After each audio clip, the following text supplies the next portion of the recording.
মানে এরকম না যে গাছ থেকে একটা পড়ছে রাতে সকালে খেয়ে ফেলছেন, বিষয়টা কিন্তু এমন না। কোরআন সুন্নাত সুবিন্যস্ত সাজানো গোছানো একটা সংকলনের নাম হানাফি ফিকহ। কোরআন সুন্নার সাজানো একটা সংকলনের নাম শাফিঈ ফিকহ। কোরআন সুন্নার সাজানো একটা সংকলনের নাম হাম্বলি ফিকহ। কোরআন সুন্নার সাজানো একটা সংকলনের নাম মালিকি ফিকহ। কোরআন সুন্নার সাজানো একটা সংকলনের নাম বুখারী। কোরআন সুন্নার একটা সংকলনের নাম মুসলিম। কোরআন সুন্নার সংকলনের নাম তিরমিজি। কোরআন সুন্নার সংকলনের নাম নাসাই। কোরআন সুন্নার সংকলনের নাম আবু দাউদ। কোরআন সুন্নার সংকলনের নাম ইবনে মাজাহ। আর কোরআন সুন্নার ব্যাখ্যা সাপেক্ষে সুবিন্যস্ত সাজানো গোছানো সংকলনের নাম হানাফি মাযহাব। সাজানো গোছানো সংকলনের নাম শাফিঈ মাযহাব। সাজানো গোছানো সংকলনের নাম মালিকি মাযহাব। সাজানো গোছানো সংকলনের নাম হাম্বলি মাযহাব। এটা নতুন কোনো জিনিস না, বরং নবীর যুগ থেকেই চলে আসা একটা বিষয়কে সংকলন করে আমাদের সামনে উপস্থাপন করা হয়েছে। এটা আমরা ফলো করি যেন কোরআন সুন্নাহটা সহজে আমরা বুঝতে পারি। আমার সাথে বলেন বলেন কোরআন সুন্নাহর সংকলন, কোরআন সুন্নাহর ব্যাখ্যা। এবার সবাই আমার সাথে বলেন, আমরা কোরআন সুন্নাহর যেই সংকলনটাকে অনুসরণ করি, যেই ব্যাখ্যা অনুসরণ করি, সেই ব্যাখ্যার নাম, সেই সংকলনের নাম হানাফি মাযহাব।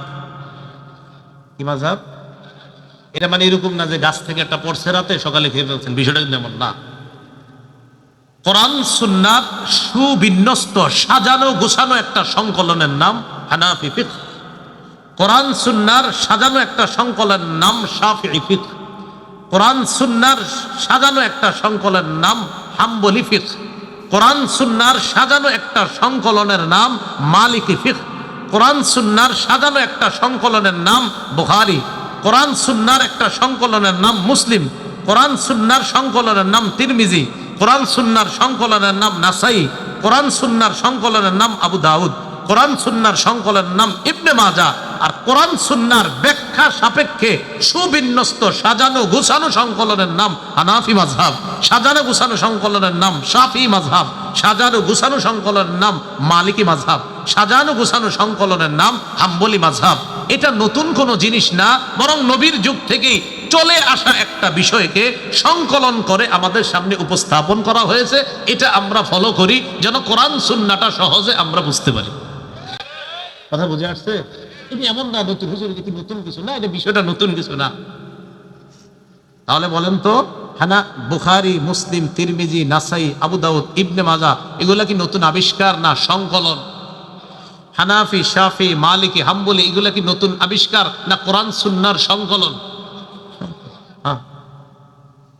তাহলে সংকলন আর আবিষ্কারের পার্থক্যটা সারা জীবন মনে থাকবে নি। আবিষ্কার আমি নতুন কিছু বানাইছি, সংকলন চলে আসা জিনিসকে আমি সংকলন করা। আল্লাহ আমাদেরকে কথাগুলা বোঝার তৌফিক দান করেন।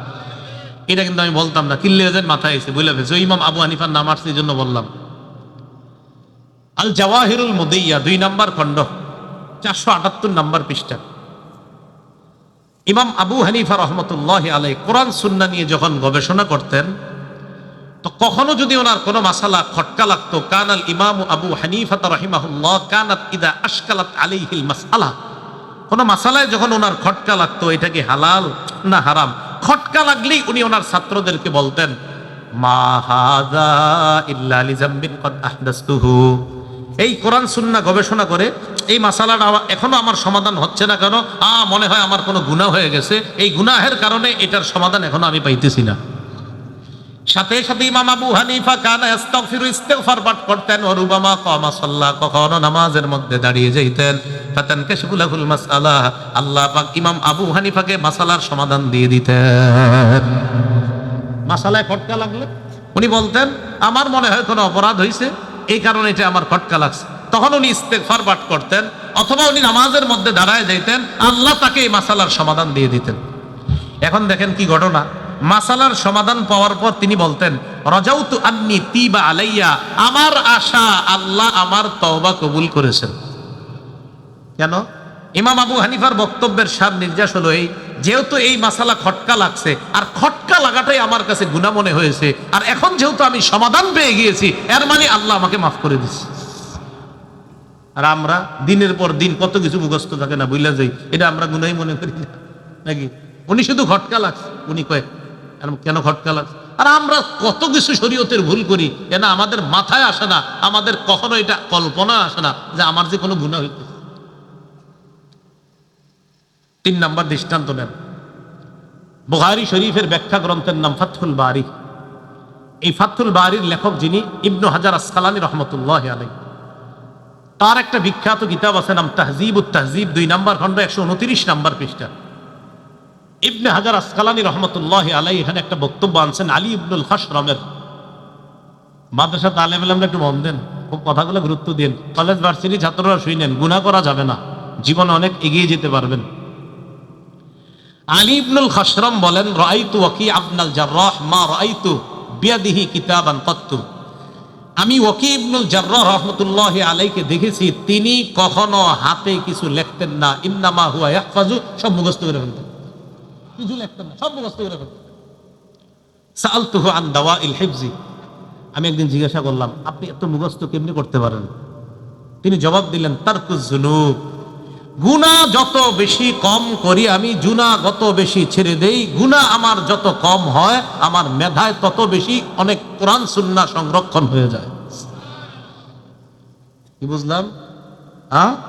গুনাহ যার যত কম হবে, কোরআন সুন্নাহর আলো তার মেধায় তত বেশি স্থান পাবে। আল্লাহ আমাদের সকলকে গুনাহমুক্ত জীবন যাপন করার তৌফিক দান করেন। ইমাম শাফি রহমতুল্লাহ আলাইহি, কিতাবের নাম দিওয়ানুশ শাফি, 61 নাম্বার পৃষ্ঠা। এখানে ইমাম শাফি রহমতুল্লাহ আলাইহি তার নিজের ঘটনা তিনি উল্লেখ করেন, শাকাউতু ইলা ওয়াকিইন সুআ হিফজি ফাউসানি ইলা তারকিল মাআসি। ইমাম শাফি রাহিমাহুল্লাহ বলেন, আমার মাঝে মাঝে ভুল হয়ে যেত, ভুলে যাইতাম আমি, ভুলে যাওয়ার কারণে আমি আমার উস্তাদের কাছে গেলাম, যাওয়ার পর আমি আমার উস্তাদকে বললাম আমার ভুল হয়ে যায়, আমি বারবার ভুল করে ফেলি, এর মানে আমি ভুলে যাই, ও না ভুল হওয়া না, আমি ভুলে যাই।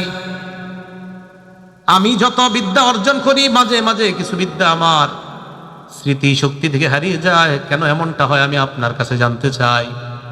আমার উস্তাদ আমাকে ওসিয়ত করলেন, উপদেশ দিলেন, ফাউসানি ইলা তারকিল মাআসি, আমি যেন সমস্ত গুনাহ ছেড়ে দেই। ফাইন্নাল ইলমা নূরুম মিন ইলাহি, কারণ ইলম হলো আল্লাহর পক্ষ থেকে নূর। বলেন, ইলম কার পক্ষ থেকে নূর?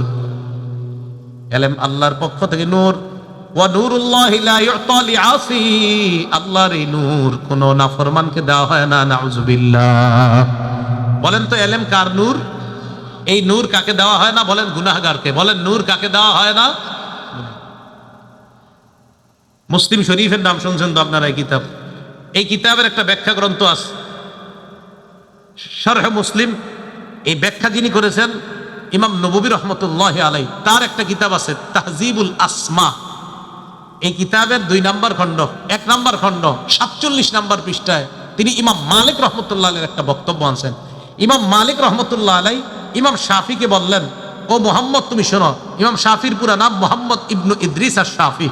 ইমাম শাফিকে বললেন, মুহাম্মদ তুমি শোনো, ইন্নাল্লাহা ক্বাদ আলকা আলা কলবিকা নূরা, আল্লাহ তোমার কলবের মধ্যে নূর দান করছেন। ফালা তুতফিহু বিজুলমাতিল মাসিয়া, তুমি এই আলোটাকে গুনাহের অন্ধকার দিয়ে নিভিয়ে দিও না।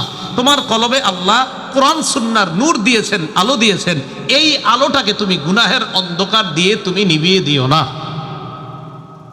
তাহলে কোরআন সুন্নাহ আর গুনাহের অন্ধকার একসাথে থাকবে না আলাদা রাখতে হবে? তাহলে অন্ধকারকে বের করতে হবে, আলোকে স্থান দিতে হবে। আল্লাহ গুনাহমুক্ত জীবন যাপন করার তৌফিক দান করেন।